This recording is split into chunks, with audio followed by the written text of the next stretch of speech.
गोटे तो धाम गोटे तो ब्रह्म गोटे तो देउल श्रीमंदिर गोटे तो बड़ दाण्ड आउे सेकेंड कौन ये ममता बानार्जी करेंगे जो मैंने आपण टंका लोभरे आज ओडिशा संस्कृति की जगन्नाथ संस्कृति की जो मैंने बदनाम कर घरे घरे पशिकी मार जगन्नाथ छाड़े नहीं क्या घरे घरे पशिकी पिटे माड सब माड हम ममता बानार्जी को माड हवा दरकार जमती भाई उपर माड है भाई पूरा साइज भौणी उपर माड हम दीघा को जो जाइए महाप्रभु जगन्नाथ आग बोधे ममता बानार्जी को स्वीकार करने आपड़ देखुवे भाई केमी माड खाइले भाई माड खाई पूरा निपात ए भौणी को बेड़ा आसी ममता बानार्जी तो ममता बानार्जी को बोपा आसिले भी किसी करें जगन्नाथ मंदिर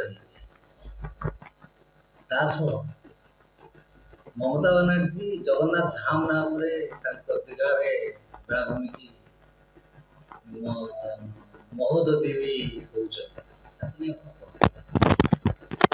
ममता बानार्जी के ऊपर माड होनी जो माड हो पूरा साइज हो जमती भाई उपर माड है भाई पूरा साइज भौणी उपर माड हम आ जगार जो माडटा क्या जना पड़े नहीं जो लोक माडटा जगार हुए से ठीक जापर महाप्रभु जगन्नाथ होउचंती महामेरु माने सारा विश्वर मालिक तांकु जहाँ को शिकार करियार अछि ना से धीरे धीरे धीरे धीरे शिकार करेंगे मु भावुची दीघा को जो जाइछंती महाप्रभु जगन्नाथ आग बोधे ममता बानार्जी को शिकार करने जाइछंती कहीं ममता बानार्जी क्या मानु ना क्या मानु ना कि करना आउ कि लोक ये पैसा कारबार कर सब देखईदेव जमी कोविड रे महाप्रभु देखईदेले सेवायत घरे पशिकी मारले सेमती सबू सेवायत नुहति किसी सेवायत जो अच्छा पैसा लोभरे पड़ी महाप्रभु कौन छाड़े गोटे गोटे बाटेबे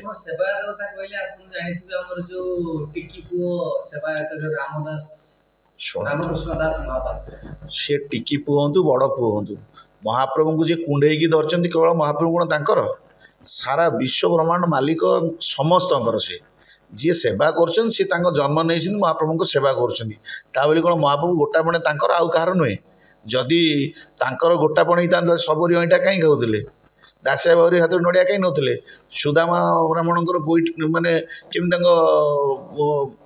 जो खुद खाऊले तेणु महाप्रभु होती समस्त सी जन्म नहीं सेवा करने से सेवा कर कौन जगन्नाथ तांकरी अधीनस्थ अच्छी जगन्नाथ जहाँ सी जहाँ कहे जगन्नाथ से करेंगे महाप्रभु होती ब्रह्मांडर मालिक महाप्रभु पाखे जी टिके भी एपट सेपट कर से ठीक जगार देवे आपड़ देखुवे भाई केमी माड खाइले भाई माड खाई पूरा निपात ए भौणी को बेड़ा आसी भौणी हाथ मारिदे ए देखु रथरे आसवे महाप्रभु झुली झुली तापर शिकार करेंगे से बाहर जीव दीघा कौन गोटे तो धाम गोटे तो ब्रह्म गोटे तो देउल श्रीमंदिर गोटे तो बड़ दाण्ड आउे सेकेंड कौन ये ममता बानार्जी करेंगे ममता बानार्जी तो ममता बानार्जी को बोपा आसिले भी किसी करें ये महामेरु महोदधि बस महानदी महोदधि कूले श्रीमंदिर में बस विश्व सबु जगार अच्छी माने जगन्नाथ मंदिर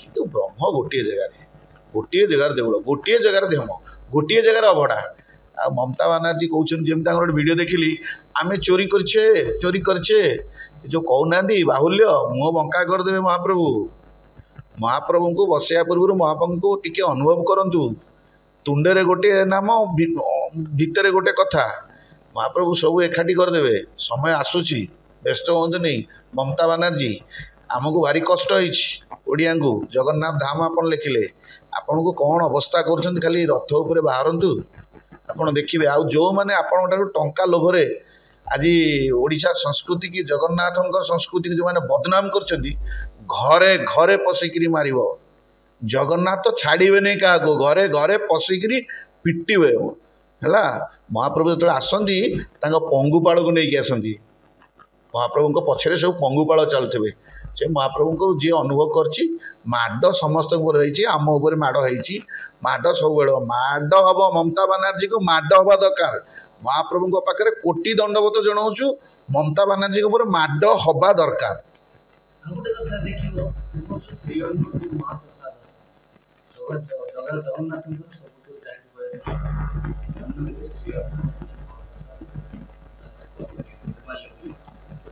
କିନ୍ତୁ ନିର୍ମାଲ୍ୟ ରୋଷେଇ ତ ସାରା ବିଶ୍ୱରେ ଜାଣିଛନ୍ତି ଆମର ଏଠି ଜଗନ୍ନାଥ ମନ୍ଦିରରେ କିନ୍ତୁ ସେଠି ରୋଷେଇ କରିବା ଆଭଡ଼ା ବାଟୁଛନ୍ତି ସେ ବିନାଶ କାଳେ ବିପରୀତ ବୁଦ୍ଧି ମହାପ୍ରଭୁଙ୍କୁ ଯିଏ ବିକୃତି କରୁଛି ଗ୍ୟାସରେ ରୋଷେଇ ହୋଇ ପେଟ ଗ୍ୟାସ୍ ହେବ ତାଙ୍କର ଆଉ କ'ଣ ଅଛି।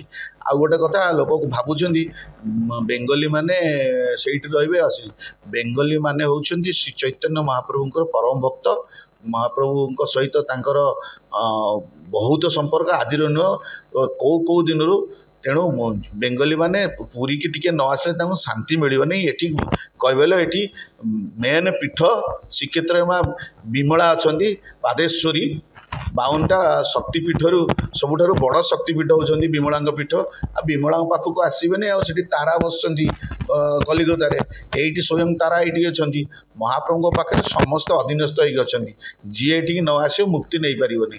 ମମତା ବାନାର୍ଜୀ ମୁକ୍ତି ଏଠି ହେଇପାରିବେନି ବୋଲି ସେଠି କଲେ। ଏଇଟା ମମତା ବାନାର୍ଜୀ ମୋତେ ଚାଲାକ କଲେ ଯେ ମୁଁ ସେଠି ଗୋଟେ କରିଦେବି ଦୀଘା ପାଖରେ ଜନତା ଧାମ।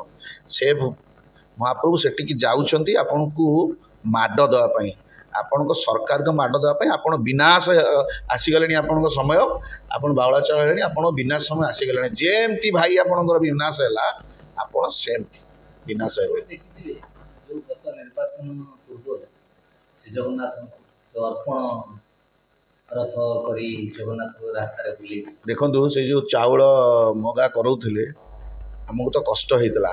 ମହାପ୍ରଭୁ ହେଉଛନ୍ତି ଅନ୍ନଦାତା ସ୍ୱୟଂ ଲକ୍ଷ୍ମୀ ଅଛନ୍ତି। ମହାପ୍ରଭୁ ଦବା ଠାକୁର ଆଉ ମହାପ୍ରଭୁଙ୍କୁ ଯେଉଁ ଭିକ ମଗେଇଲେ ଆପଣ ତ ଦେଖିଲେ ଆଉ କ'ଣ ହେଲା ଅବସ୍ଥା ଆପଣ ଦେଖିଲେ। ତେଣୁ ମମତା ବାନାର୍ଜୀଙ୍କର ଅବସ୍ଥା ସେଇଆ ହେବ। ଜଳ କରି ଦେଖାଯାଉଛି ଖାଲି ମହାପ୍ରଭୁ ରଥରେ ବାହାରନ୍ତୁ।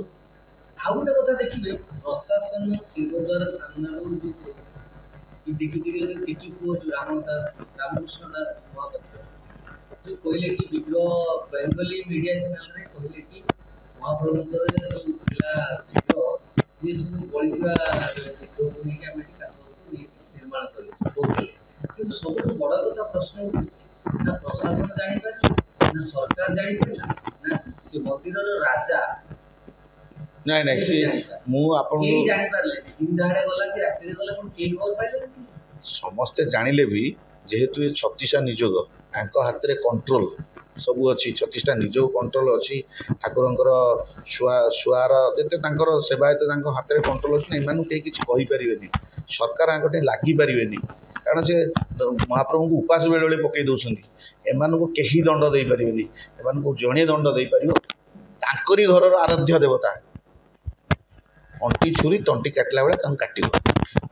ତାଙ୍କରି ଘରର ଆରାଧ୍ୟ ଦେବତା ତାଙ୍କୁ ହିଁ ଦଣ୍ଡ ଦେବେ। ମହାପ୍ରଭୁ ଜଗନ୍ନାଥ ତାଙ୍କୁ ହିଁ ଦଣ୍ଡ ଦେବେ। ତାଙ୍କୁ ଦଣ୍ଡ ଜଳ କରି ଆପଣ ଦେଖିବେ। ଆଉ ଆପଣ ସେଇଟା ପୁରା ଜଳ କରି ଦେଖିଛନ୍ତି। ଯେଉଁ ମହାଶୟଙ୍କ କଥା ଆପଣ କହିଲେ କେତେ ନେତା ମନ୍ତ୍ରୀ ତାଙ୍କ ଗୋଡ଼ ତଳେ ଶୋଇକିରି ଫଟୋ ଉଠାଉଥିଲେ।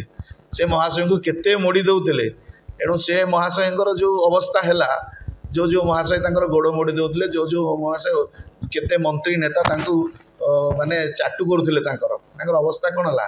ତେଣୁ ଏ ମହାଶୟ ଯଦି ସେଇ ଭୁଲ କରିଥିବେ ଯଦି ଆପଣ କହୁଛନ୍ତି ଟିକି ପୁଅ ଯଦି ସେଇ ଭୁଲ କରିଥିବେ ମହାପ୍ରଭୁ କ'ଣ ତାଙ୍କୁ କୁଣ୍ଡେଇକି ଧରିବେ? ଟିକି ପୁଅଙ୍କ ବେଳା ବି ଆସିବ। ଟିକି ପୁଅ କଥା କହିଲେ ଟିକି ପୁଅ ତ ଏବେ ଦେଖିଥିଲେ ସରକାର ଏବେ ଯେଉଁ ଆମର ଆଇନ ମନ୍ତ୍ରୀ ଅଛନ୍ତି ଏବେ ତାଙ୍କୁ ଦେଇଛନ୍ତି କ୍ଲିନ୍ ଚିଟ୍ ଦେଇଛନ୍ତି। କିନ୍ତୁ ବେଙ୍ଗଲୀ ମିଡିଆରେ ସେ ତାହେଲେ ସତ କହିଥିଲେ ନା ମିଛ କହିଥିଲେ? ଯଦି ମିଛ କହିଥିଲେ କିମ୍ବା ସତ କହିଥିଲେ ତାହେଲେ କ୍ଲିନ୍ ଚିଟ୍ କେମିତି ମିଳେ? କିଏ ସତ କହୁଛି କିଏ ମିଛ? ସେଇଟା ତଦନ୍ତ ହେବା ଦରକାର କି ନାହିଁ? ଶୁଣନ୍ତୁ ଆଜ୍ଞା ତଦନ୍ତ ହଉ ସବୁ ଲୋକ ଜାଣନ୍ତୁ। ତ ମହାପ୍ରଭୁଙ୍କ ପାଖରେ ମୋର ଗୋଟିଏ ବିଶ୍ୱାସ ଯେ ମହାପ୍ରଭୁ ହେଉଛନ୍ତି ଜୀବନ୍ତ ଠାକୁର। ଯିଏ ତାଙ୍କୁ ବିଶ୍ୱାସ କରୁଛି ଜାଣିଛି ତାଙ୍କ ପାଖରେ କୌଣସି ମିଛ ଲୁଚି ରହିନାହିଁ କି ରହିବ ନାହିଁ। ଇଏ ଯାହା ହେଇଛି ଯାହା ଘଟଣା ହେଇଛି ପଇସାର ଘଟଣା ହଉ ତା ଭିତରେ ଯେଉଁ ଚକ୍ରାନ୍ତ ହେଇଛି ମହାପ୍ରଭୁ ରଥରେ ଯାତ୍ରା ଆସିବା ପୂର୍ବରୁ ରଥଯାତ୍ରା ଶେଷ ପୂର୍ବରୁ ସବୁ ଜିନିଷକୁ ବାହାର କରିଦେଇଥିବେ। ଆପଣ ଦେଖନ୍ତୁ ଯଦି ପ୍ରକୃତ ଯଦି ଭୁଲ କରିଥିବେ ମହାପ୍ରଭୁ ସବୁ ଜିନିଷକୁ ଆଖି ଆଗକୁ ନେଇ ଆସିବେ। ସବୁ ଦର୍ଶକ ଭକ୍ତ ସବୁ ଜାଣିପାରିବେ। ଆଉ ଯଦି ଠିକ୍ କରିଥିବେ ମହାପ୍ରଭୁ ବି ତାକୁ ସମସ୍ତଙ୍କୁ ଜଣେଇଦେବେ।